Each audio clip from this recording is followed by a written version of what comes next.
didn't know what he was. Where's Mommy? In the last episode of the Kenneth Paul Farler III case, we already know that on April 22, 2024, he told police that his autistic stepson caused his 15-year-old daughter's pass.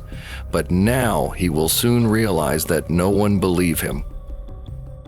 And for more information before this scene, you should watch part 1. I'll leave it in the description and the pinned comment.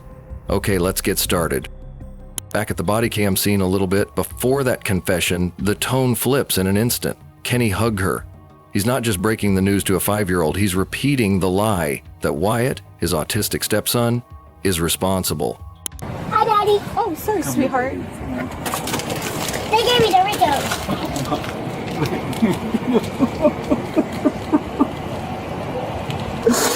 Oh, you so much.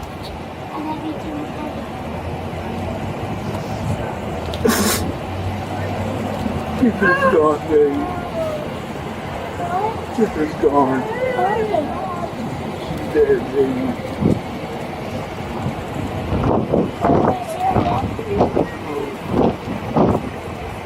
Wyatt didn't know what he was doing, baby. It's his fault. What happened? Wyatt picked up Drake's gun and pulled the trigger. He didn't know. He didn't know what he Where's was. Mommy? Where's Mommy? She's over in another car. She'll be out in a minute. Yeah. sweetie. Can I go see her? You wait right She's here. talking to Just it. wait She's right talking to here. another officer right now. Okay. I need you right now, baby. Just give your daddy a big old hug. He needs a big love hug. Okay. Hey, it's okay, honey. It's okay, okay? It's okay. But we're gonna leave the state, baby. We're gonna get away from here. I know you're anxious, buddy. I'm sorry. I'm sorry to make you wait, but Yeah. everything waits on them, so they've got all their ducks in a You row. guys are doing a I good need job. to see my mom. We just gotta do it the Mom. right way for you, you know.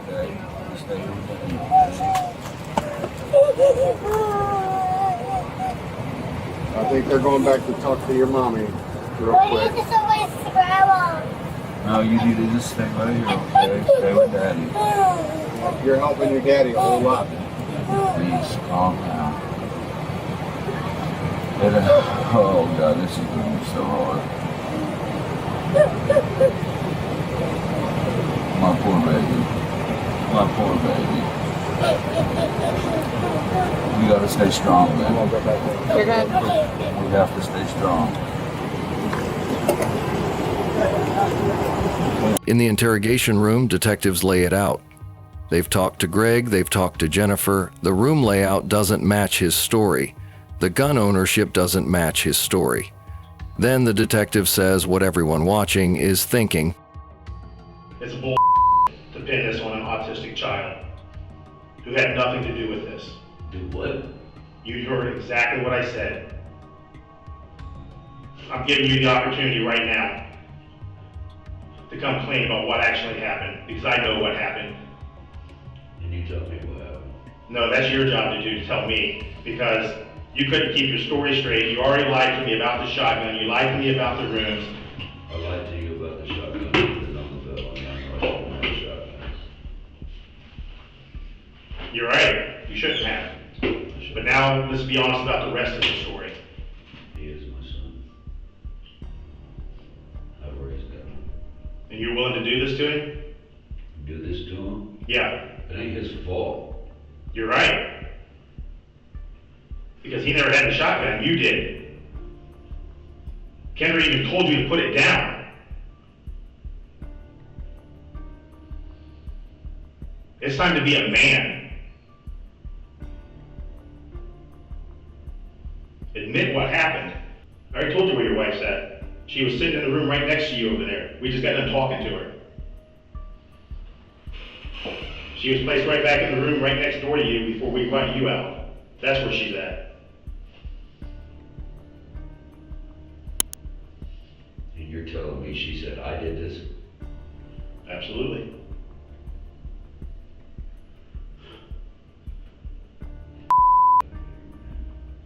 This is amazing. She told the truth. This is my daughter. Yeah, I heard you sit there and mumble about that when you sat down. That's why I told you just be quiet. because I couldn't stand to sit there and listen to you talk that bull. You're the one responsible for her death. Be a man. It was an accident. Then be a man and talk about it.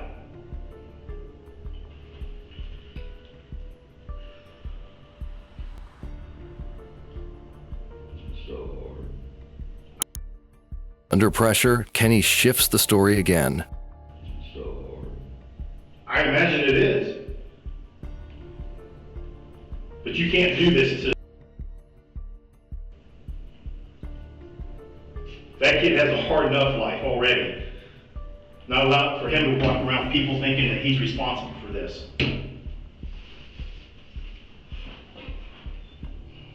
Kenneth, I'm going to calm down for a second.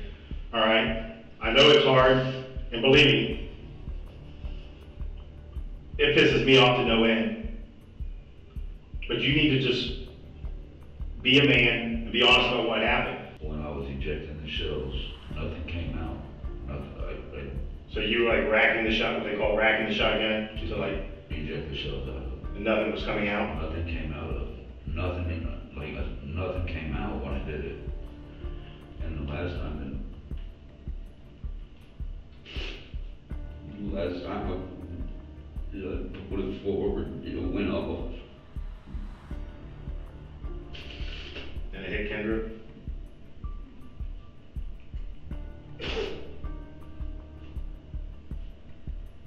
Let me ask you this, Kenneth. Were you playing around pointing the gun at her? No. But that version falls apart against what investigators already know. Jennifer said you were. I didn't point it at her. I was holding it in the general direction. I had to.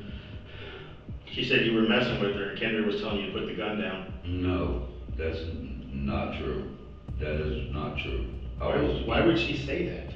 Maybe she just wasn't paying attention to exactly what was going on. Or maybe you just were 100% certain in your head that the gun wasn't loaded. Kenny says he never pointed the gun at Kendra and only blamed it on Wyatt because he was, quote, terrified. At no point had you pointed it at Kendra. No, I would never point a gun at my child. Did she ever tell you to put the gun down or quit messing with I it? didn't hear her. If she did, I didn't hear her. The gun, the TV was loud. And I would never do something like that on purpose. I would never harm my child. At what point did you tell Jennifer to say that Wyatt did this? Was it after the 911 call? I was terrified. Wyatt didn't do this, correct?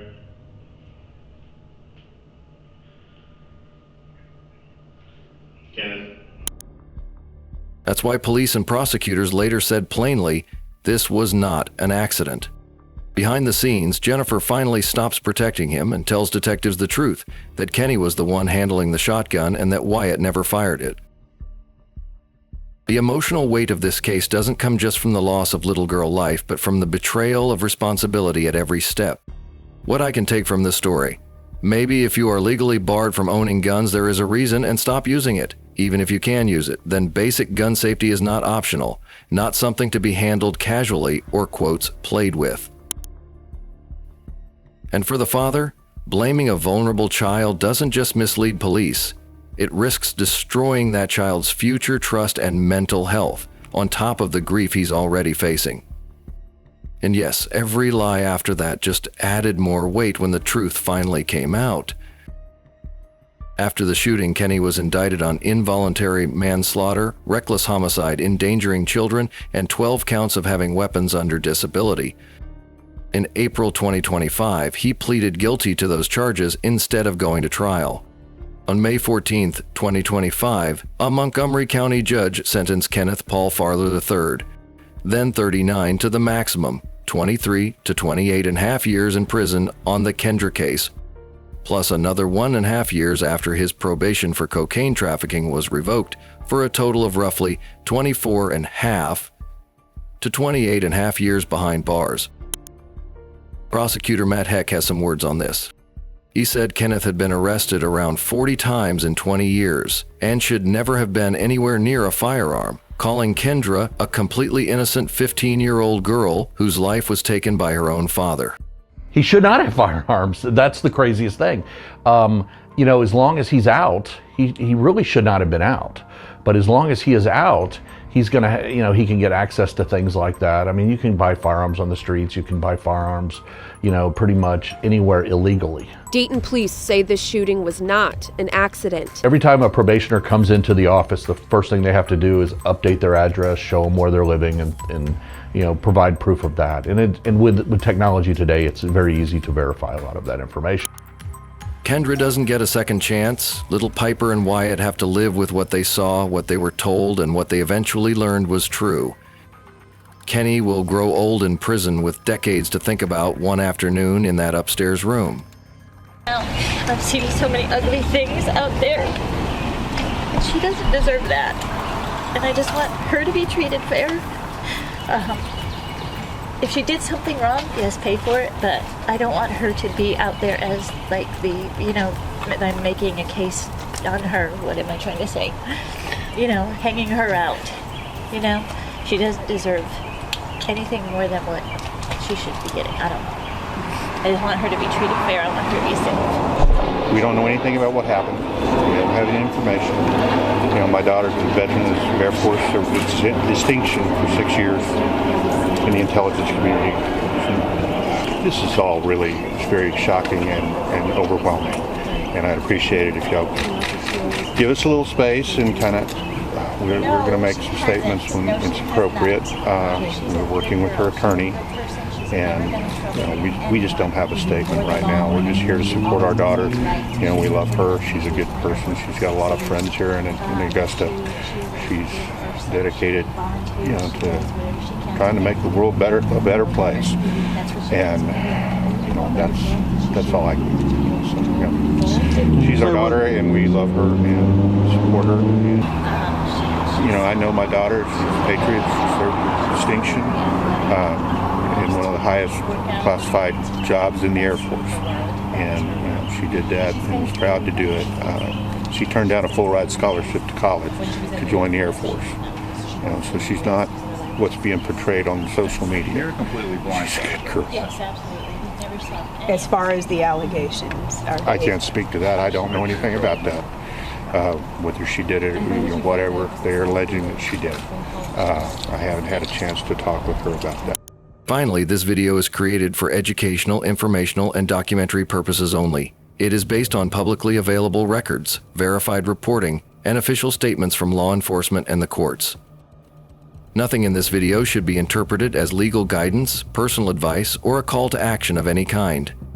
All individuals are presumed innocent until proven guilty in a court of law, and all statements reflect the information available at the time of production. Thank you for watching, and please take care of yourself and the people around you.